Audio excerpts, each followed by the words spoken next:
la idea de los 10 minutos que me voy a tomar para compartir este concepto que probablemente está, la verdad, bastante instalado en nuestras conversaciones empresariales y en nuestras conversaciones hoy día de negocio en general. La propia RedMat tiene, ¿verdad?, como parte de sus ejes de trabajo esto que llamamos como colaboración. Pero creemos que vale la pena aquí profundizar algunas cosas que nos pueden ayudar a consolidar parte de los conocimientos que tenemos o aportar alguno nuevo. Entonces, si bien esto tiene más bien un formato de presentación, pero, y la idea es que no se distraigan con el chat, pero sí igual les quería preguntar, que me anoten por el chat, no sé, o que prendan el micrófono y me den una frase, ¿qué palabras asocian a la colaboración? Si yo les digo colaboración, ¿en qué piensan? Colaboración, co-creación. Equipo, cooperación, Cooperación, decía por ahí Karina, equipo, no sé quién lo Aporte, dijo, crecimiento, aporte, ayuda. aporte. win-win. ¿Cierto? Tenemos una serie de conceptos en que más o Compartir. menos entendemos, ¿verdad? A propósito de lo que acaban de decir, cooperación, win-win, equipo, aportes, todos juntos, ¿verdad? Tenemos cierta conocimiento, cierta idea de este concepto, perdón, la que sigue, la estaba tratando de mover yo, de colaboración. ¿Qué es lo que dice la RAE respecto a este concepto? Dice trabajar conjuntamente con otras personas en una tarea común. Eso, ¿verdad? Es lo que en general entendemos por colaboración. La que sigue. Y la verdad es que esto está en nuestra esencia, ¿no? Hay una parte del cerebro que produce un algo que se llama dopamina, ¿verdad? Que nos habilita a estar con otro, a juntarnos con otro, a interactuar con otro. Y lo mismo ocurre en la naturaleza. Ya vamos a ver, no es casual que esté ocupando esta foto de un bosque, ¿no? Que son ecosistemas súper complejos, está en la esencia de la naturaleza, ¿no es cierto? La colaboración entre especies, el juntarse. La que sigue. Pero la verdad es que a pesar de eso, que entendemos el concepto, nos fluye muy naturalmente en lo que es, somos capaces de describirlo, está en la naturaleza humana y en la forma en que opera, ¿verdad?, la biodiversidad. La verdad es que cuando uno lo empieza a mirar, no es algo que ocurra tan naturalmente. Y aquí quiero empezar como a hablar de esta distinción entre la colaboración y la colaboración radical como para hacer el punto en aquel enfoque que es parte como de la invitación a mirar cuando tengamos estas conversaciones a nivel de directorio, de cómo finalmente esto que llamamos colaboración no solamente es una acción espontánea, buenista, sino que realmente se convierte en algo que nos permita acelerar el negocio. Y entonces vamos a empezar a decir que la colaboración es una palanca de negocio, es decir, así cuando uno hace, ¿no es cierto?, estrategia y dice, tengo que tener, como decía Erika, recursos de dónde partir, hay un algo que se llama colaboración que también es una variable a mirar a la hora de construir, diseñar, implementar, ¿no es cierto?, un determinado proyecto, una determinada idea. En el modelo que les comentaba, la anterior, un minutito, Jimena, por favor. Ahí hay una frase que creo que es interesante, dice, mira, sin colaboración nuestro crecimiento se limita a nuestras propias perspectivas, ¿cierto? Y eso es como obvio, o sea, miramos lo que sabemos, entendemos desde nuestro propio know-how, desde nuestra propia historia, desde nuestra propia óptica. Ahora sí la que sigue. Y la verdad es que hay harta hoy día evidencia, o sea, hay mucho estudio, por ejemplo, que están las cifras acá, son de McKinsey, hay uno que después también les podemos compartir, que es de Price, del poder de la colaboración, hay un montón de charlas TED relacionadas con el tema de la colaboración, porque la verdad es que está siendo muy medido, que tiene un impacto fundamental en tres elementos que son claves para cualquier organización, que es la innovación dentro de la organización, el rendimiento, es decir, ¿verdad?, cómo funcionan los equipos, la cultura que se desarrolla entre los equipos y los resultados finales de la compañía. Aquí, por ejemplo, hay un dato que es parte del estudio que les decía de McKinsey, el anterior, que muestra que, por ejemplo, la colaboración interna, es decir, cuando los equipos internos están articulados, están definidos, hay, ¿no es cierto?, una promoción de la colaboración, etcétera, aumentan, ¿verdad?, entre un 20 y un 30% la productividad al interior de las empresas. Pero en esta sesión, más bien nos queremos concentrar en la colaboración externa, es decir, cómo vamos a situar a esta empresa con la cual vamos a trabajar, a la cual vamos a asesorar, en la cual vamos a estar en un board, con su entorno. que es parte probablemente de las debilidades más estructurales que tiene un emprendimiento o que tiene una pequeña o una mediana empresa. Si bien la verdad en los últimos 10 o 15 años se han ido sofisticando el ecosistema de emprendimiento y de innovación en Chile, sigue siendo muy chiquitito. Con todo la SECH, por ejemplo, tiene 35.000 socios y hay 1 millón de MIPE, micro, pequeña y mediana empresa. Es decir, sigue estando la gran cantidad de empresas pequeñas de manera aislada, sola, con empresarios, la verdad, bien solitarios, que les cuesta mucho vincularse. Y entonces esta misma colaboración, cuando no solamente la hago al interior, que es como lo más tradicional, como mis equipos de trabajo, sino que también la hago con el exterior, es decir, avanza esta colaboración externa, también aumenta, ¿no es cierto?, la innovación, nos amplía la visión y nos permite una mayor agilidad para actuar. Y entonces es una competencia. Jimena, no tan rápido, el anterior. Es una competencia que está sumamente relacionada también con lo que les contaba contaba la Erika, de hecho uno de los pilares que ella habló es esto de establecer redes. Y por ejemplo, cuando hablamos de colaboración externa, no estamos hablando de colaborar con los consumidores, los clientes, los proveedores, partner que pueda haber para iniciativas específicas. Y aquí es lo que a mí personalmente me interesa mucho y no siempre está en los modelos. Creo que también hoy día esa conexión con las comunidades, los actores locales. Yo trabajo en Do Smart City, soy una de las socias y ahora presidenta de la Fundación Do Smart City, que nuestro trabajo a eso nos dedicamos, a articular ecosistemas en los territorios para que los proyectos finalmente ocurran.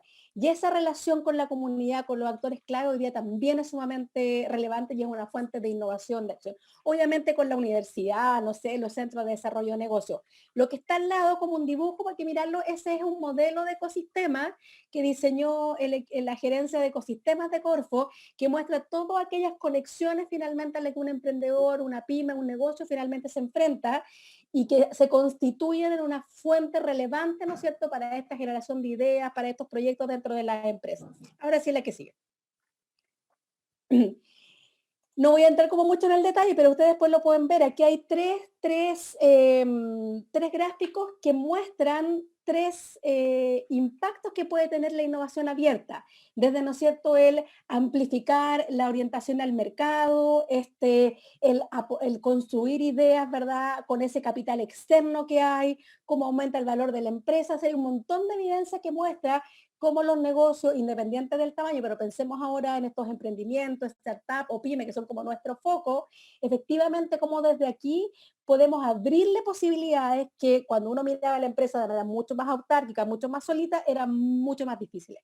O sea, si uno pudiera soñarlo de esa manera, así cuando nos imaginamos un board que tiene que haber un experto en finanzas, un experto hoy día en transformación digital, etcétera, en capital humano, es hoy día relevante alguien que ponga la mirada, ¿no es cierto?, de la vinculación, de la conexión, y eso requiere una estrategia, no es solo, pues por supuesto por ahí se puede partir, juntarse con otros, ¿no es cierto? Para esto hay mucha metodología, hay muchos modelos y hay, la verdad, procesos que permitirían que eso ocurra de mejor manera. Ahora sí la que sigue.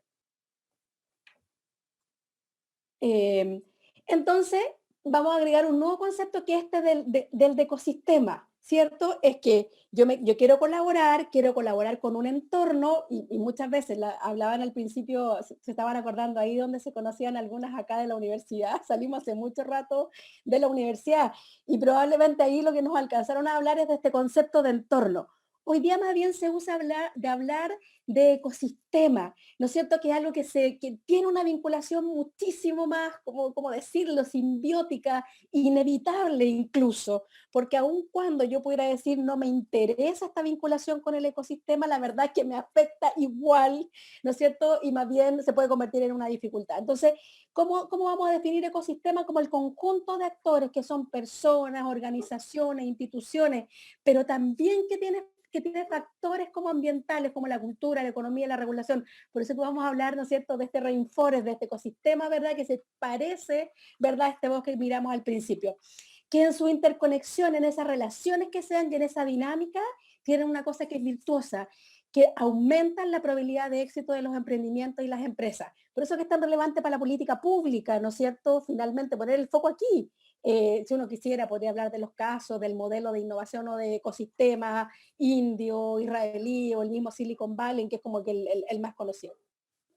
Entonces, Es muy importante que esto ocurra y entonces también es muy importante que las empresas desarrollen la capacidad para comprender estos ecosistemas que a ratos son sumamente difíciles. Nos pasa a nosotros que tú de repente decís, bueno, Scorfo es Cercotec, es el centro de negocio, es la universidad, es la empresa grande, bueno, en fin, no son a ratos fáciles de comprender, entonces creemos que aquí hay algo, hay una habilidad que desarrollar en los emprendedores que, como te digo, parecerá tan natural que la tenemos en tanto colaboramos como seres humanos, pero que a la hora de los estudios, perdón la expresión, se nos hace muy difícil poner en práctica. Ok, la que sigue.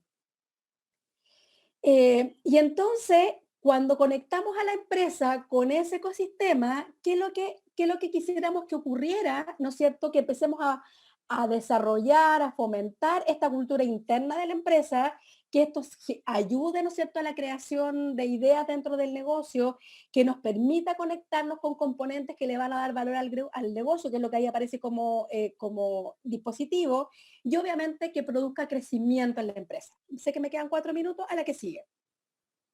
Bueno, aquí hay un ejemplo de un ecosistema dibujado, por ejemplo, para la región de Aysén, con sus sectores productivos, quiénes son los que dinamizan, los sistemas de apoyo, los que entregan el capital. Es muy importante hacer esta visualización para los negocios. La que sigue. Les voy a dejar como lectura así sugerida, porque es muy interesante, que hay una metodología que hicieron estos dos emprendedores a propósito como de levantar los secretos, de, si lo pudiéramos decir así, de éxito del ecosistema de Silicon Valley. Y lo que hicieron fue crear este libro que se llama Rainforest, que parte de la base, ¿no es cierto?, de que lo que ocurre en los ecosistemas es similar a lo que ocurre, ¿no es cierto?, en un bosque. Que es de alguna manera esa sinergia que ocurre, pero también de repente ese caos que puede haber entre las distintas especies, pero que se produce finalmente algo virtuoso cuando muchos se conectan, se polinizan, se entrecruzan. Y de hecho ellos tienen la que sigue una metodología que se llama el Rainforest Canvas, que se las vamos a dejar aquí, que obviamente es muy parecido al Canvas que conocemos generalmente para modelo de negocio, pero que tiene algunos otros componentes. La que sigue.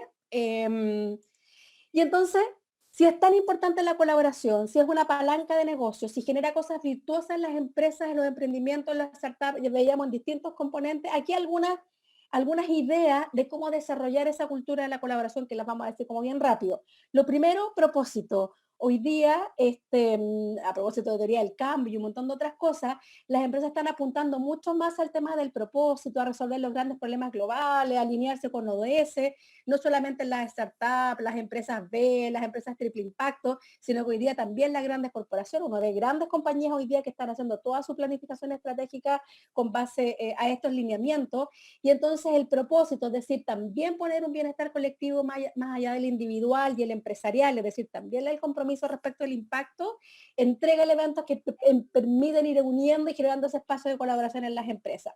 El ambiente dentro de las organizaciones, aquí todo el tema de cómo se promueven los valores, la diversidad, no, como le digo, no vamos a entrar, pero también hay mucha investigación que mientras más diversos son los equipos, que es parte de la conversación que siempre tenemos acá, cuando vemos directorio, empresas, puros hombres de la misma universidad, de la misma carrera y de la misma edad, del mismo barrio, del mismo colegio, el liderazgo, ¿no es cierto? Que hoy día más que este liderazgo como vertical tiene que ver desde la inspiración, desde orquestar, producir cosas, el movilizar a los equipos internos, hoy día las áreas de recursos humanos, todo lo que es gestión de talento es hoy día algo muy, muy importante, el intercambio, hoy día todo lo que se llama inteligencia colectiva, aprendizaje colectivo, es decir, aprendemos también de lo que hacen los otros, mirando a los otros, etcétera. Y algo que yo creo que es un espacio sumamente necesario en la sociedad chilena. Si uno mira, ustedes seguramente ya lo han escuchado, en todos los rankings que hace la OCDE de nivel de confianza a nivel social, somos el último, es decir, tenemos un bajo nivel de confianza. Y la verdad es que eso es súper clave para colaborar, hay que confiar. Entonces también hay que tener en cuenta que ese es un espacio que hay que ir desarrollando dentro de las empresas. Y la última o penúltima que me queda, y la verdad es que solo dejarles con esto, o sea, este concepto de la colaboración, no solamente esta cosa, como decía al principio, buenista, yo quiero trabajar con otros, no, sino que hoy día la verdad es un fenómeno empresarial de clase y de nivel mundial, ¿no es cierto? Lo que se llama incluso hoy día la economía colaborativa. El último estudio de la Price Waterhouse respecto de esta industria que llamamos la economía colaborativa, y aquí hay un montón de ejemplos que ustedes conocen, es que Hoy día es usada, dice, por el 34% de la población mundial y se proyecta al 2025 de que todos ocupemos de alguna manera, ¿verdad? Algún producto, algún servicio que tenga este enfoque. No me acuerdo la cifra, pero de ahí lo agrego porque no la puse. Son 3.000 billones de dólares el tamaño de la industria. Por chat después le comento el número exacto. Entonces, para terminar, este es un refrán, algunos dicen que es hindú, otros dicen que es africano, la verdad no sé de quién es, pero dice así, si quieres ir rápido, ve solo. Y creo que hemos avanzado mucho tiempo en la lógica del negocio de llegar más rápido, de llegar primero. Pero la verdad es que si uno quiere llegar más lejos, con soluciones más innovadoras, con mejores propuestas de valor, haciendo que las empresas pasen este valle de la muerte, que las pymes que en promedio viven 2 años y medio, la verdad, que puedan proyectarse más, tiene harto que ver de estar con otros, de trabajar con otros, de vincularse con otros. Muchas gracias.